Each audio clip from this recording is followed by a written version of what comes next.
আজ আন্তর্জাতিক মাতৃভাষা দিবস। কলকাতা সহ সমগ্র রাজ্য জুড়ে পালিত হচ্ছে পবিত্র এই দিনটি। ফলে এই উপলক্ষে বুধবার কলকাতায় অবস্থিত বাংলাদেশ উপ হাই কমিশনের উদ্যোগে এদিন প্রভাত ফেরি বের হয়। বলা যায় কলকাতার ৩ সোহরাওয়ার্দী এভিনিউতে অবস্থিত বাংলাদেশ গ্রন্থাগার ও তথ্য কেন্দ্রের সামনে থেকে এই প্রভাত ফেরিটি বের হয়। অনেকের হাতে ছিল নানা রঙের পোস্টার ও ফুলের মালা। এদিনের প্রভাত ফেরিতে বাংলাদেশ উপ হাই কমিশনের কর্মকর্তারা ছাড়াও অসংখ্য মানুষ অংশগ্রহণ করেন। এই প্রভাত ফেরিটি কলকাতার পার্ক সার্কাস 7 পয়েন্ট ক্রসিং আচার্য জগদীশচন্দ্র বসু রোড ধরে পৌঁছয় উপ হাই কমিশন প্রাঙ্গণে। এরপর মিশন প্রাঙ্গণে বঙ্গবন্ধু শেখ মুজিবুর রহমানের প্রতিকৃতিতেও মাল্যদান করে শ্রদ্ধা জানান দূতাবাসের কর্মকর্তারা। যাদের জীবন ত্যাগে এদিনের অনুষ্ঠান, তাদের প্রতিও পুষ্পার্ঘ্য দিয়ে বিভিন্ন পক্ষ থেকে শ্রদ্ধা জানানো হয়।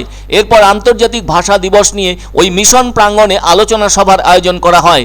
আবার এদিন এখানে বাংলাদেশের রাষ্ট্রপতি ও প্রধানমন্ত্রীর পাঠানো বাণী পাঠ করা হয়। অন্যদিকে এদিন বিকেলে থাকা মিশন প্রাঙ্গণে একটি সেমিনার ও মনোজ্ঞ সাংস্কৃতিক অনুষ্ঠানের আয়োজন সকলের মনোগ্রাহী হয়ে উঠবে বলে উদ্যোক্তাদের বিশ্বাস। আবার আন্তর্জাতিক মাতৃভাষা দিবস উপলক্ষে এদিন শুভেচ্ছা জানিয়েছেন মুখ্যমন্ত্রী মমতা বন্দ্যোপাধ্যায়। তিনি আবার সোশ্যাল মাধ্যমে জানিয়েছেন, বাংলা আমার তৃষ্ণার জল।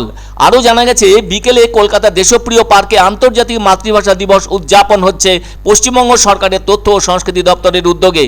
আর ওই অনুষ্ঠানে উপস্থিত থাকছেন মুখ্যমন্ত্রী মমতা বন্দ্যোপাধ্যায় সহ রাজ্যের একাধিক মন্ত্রী, সাংসদ ও বিধায়করা। এর আগে সোমবার সারারাতব্যাপী অনুষ্ঠান করেছে ভাষা ও চেতনা সমিতি নামে একটি সংগঠন। আবার মঙ্গলবারও ছিল সাংস্কৃতিক অনুষ্ঠানের আসর। ওই উৎসবে ছিল নাটক, বাউল এবং লোক উৎসব। ফলে এতে অসম, বিহার ও পশ্চিমবঙ্গের শিল্পীদের পাশাপাশি উপস্থিত ছিলেন বাংলাদেশের শিল্পীরাও। আর বুধবার প্রভাত ফেরির মধ্য দিয়ে ওই উৎসবের সমাপ্তি ঘটে।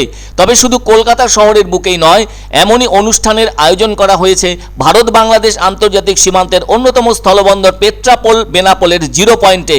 ওখানেও বনগাঁ পৌরসভার উদ্যোগে ওই ধরনের অনুষ্ঠানের আয়োজন করা হয়। এদিন অবশ্য শান্তিনিকেতনের বিশ্বভারতী বিশ্ববিদ্যালয় প্রাঙ্গণেও ভারত বাংলাদেশ সহ অন্যান্য দেশের ভাষাভাষী শিক্ষার্থীরা সমবেত কণ্ঠে বাংলা ভাষায় গান গেয়ে ওঠেন। আর সেই সাথে প্রভাত ফেরিও সম্পন্ন হয়। মনে রাখা দরকার, এমন স্বীকৃতি কিন্তু একদিনে আসেনি।